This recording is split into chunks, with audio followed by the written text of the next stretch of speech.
First thing we gotta do is get all our ingredients prepped and ready to go. We will need hard-boiled eggs for our filling. You can use regular eggs and cut them in half, or you can use one whole quail egg per bun. If you choose to use quail eggs, you can boil fresh eggs, or you can also find them in these cans already cooked.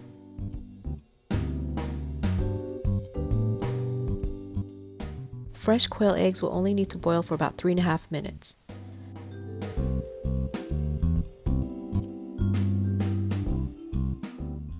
Submerge them directly into an ice bath as soon as they're done.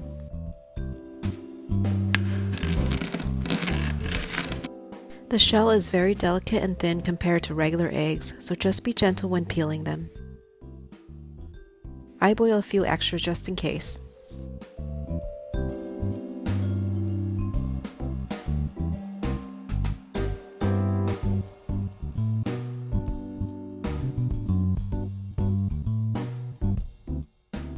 Mince your garlic and finally dice up your onion and water chestnuts. Next, we are also going to need some wood ear mushrooms. You can find this in most Asian grocery stores. They come dried just like this, and we will need to add water to rehydrate them and bring them back to life. After about 5 to 10 minutes, this is what they look like. If you don't want to use wood ear mushrooms, you can use shiitake mushrooms instead. We will need about 2 to 3 Chinese sausages for this recipe. You can put 1 or 2 pieces in each bun, it's up to you. Cut the sausages into diagonal long pieces.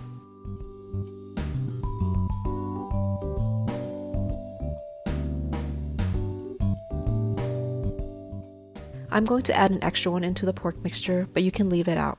If you do add it, dice the sausage up into small pieces. Now this next step is totally optional. I like to cook some of my ingredients before adding it into the pork mixture because I find that it gives the filling a little more flavor and a little more depth. If you choose to skip this step, you can just add all of your pork filling ingredients together into a bowl. I'm going to quickly cook my sausages in a pan until they get golden and crispy. This only took a couple of minutes. I removed it from the pan onto a paper towel to absorb the excess grease.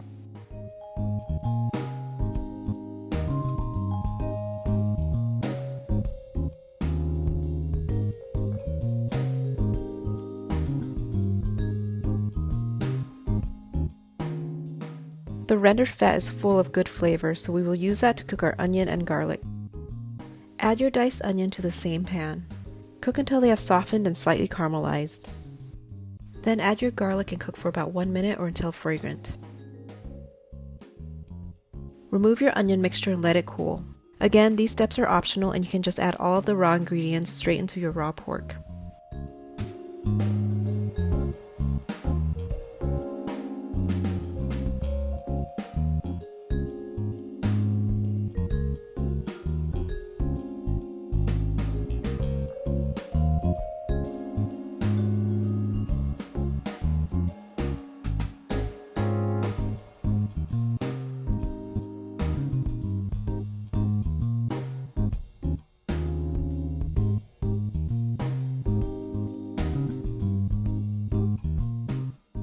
Combine all your pork filling ingredients together.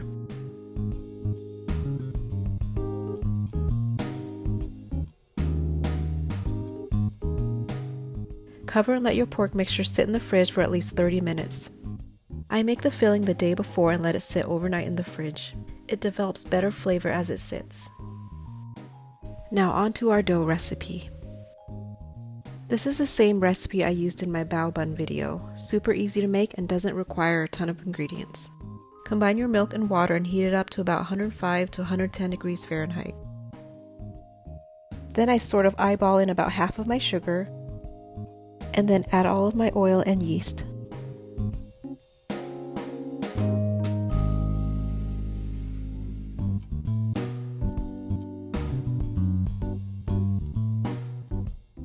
Let it sit for about 5 to 10 minutes to activate.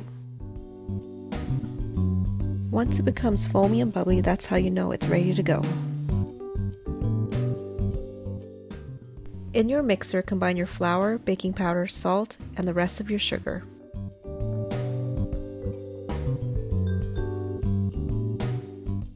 Give it a quick mix.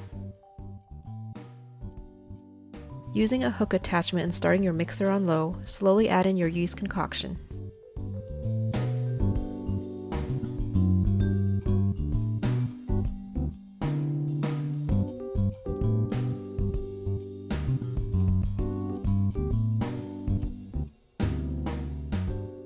Turn your mixer up to medium until it's combined and then medium-high.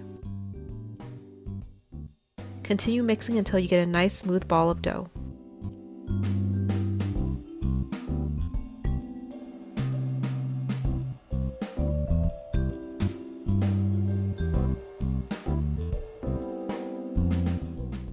Give it a quick knead on the counter and then place it in a lightly greased bowl and cover.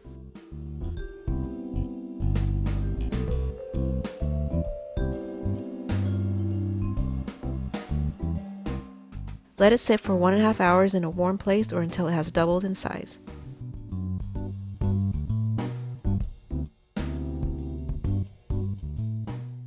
While we're waiting for our dough to rise, we can do our final prep for the pork filling. I'm going to eyeball and portion out about 12 meatballs. If you want, you can weigh them out so they're all equal and proportional.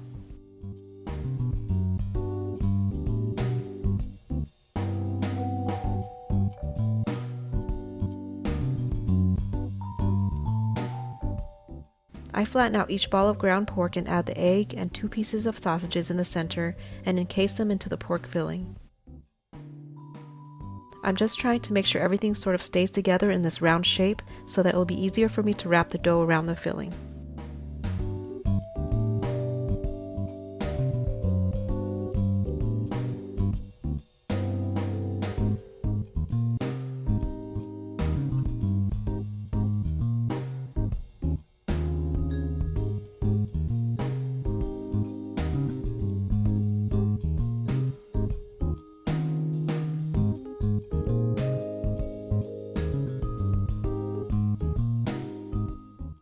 You can also just roll out your pork filling and then place your egg and sausages on top instead of putting them in the center.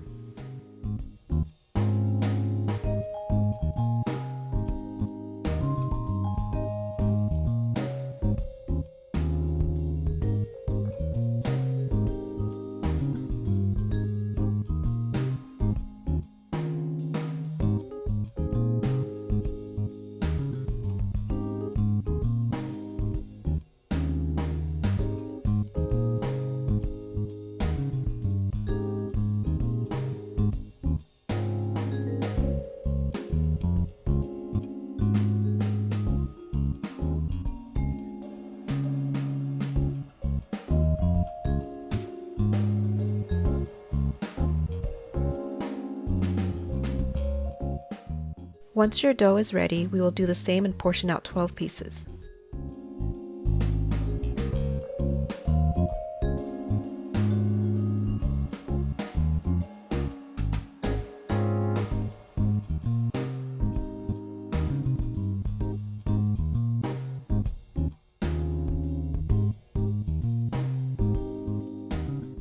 Roll them into balls by using your palm and the counter.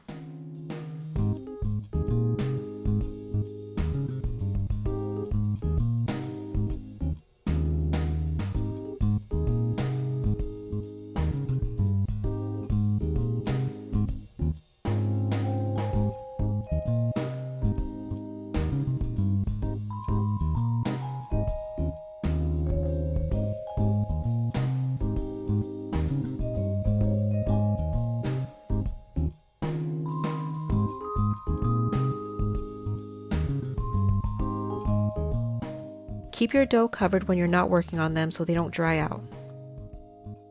Cut out square parchment paper so you can place your finished bun bao on them to steam. You can also use cupcake liners.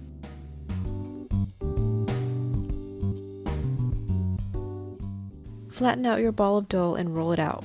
Leave the center more thick than the outer edges.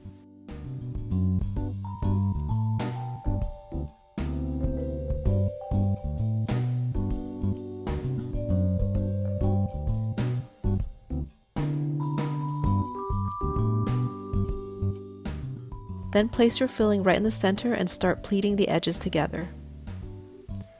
You're basically lifting the dough up and folding it over each other and repeating the same pattern until you've gone all the way around.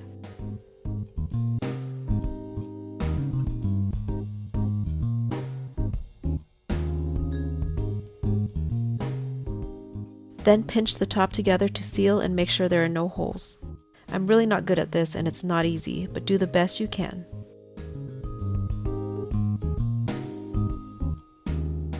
If you've successfully secured that filling in the dough, then I definitely think that's a win.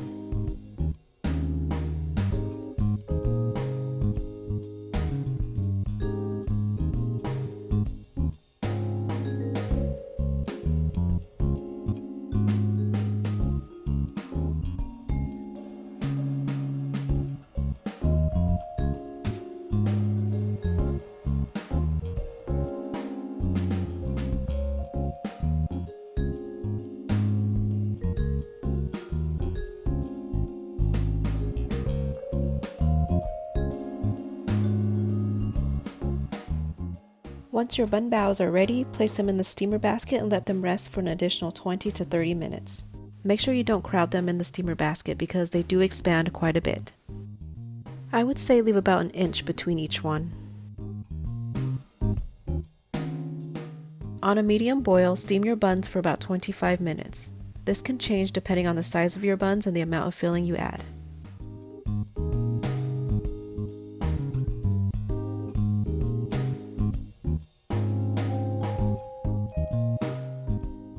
You can make these in advance and freeze them. Just let them cool completely and place them in an airtight container. To reheat, you can either steam them or wrap them in a dampened paper towel and place them in the microwave.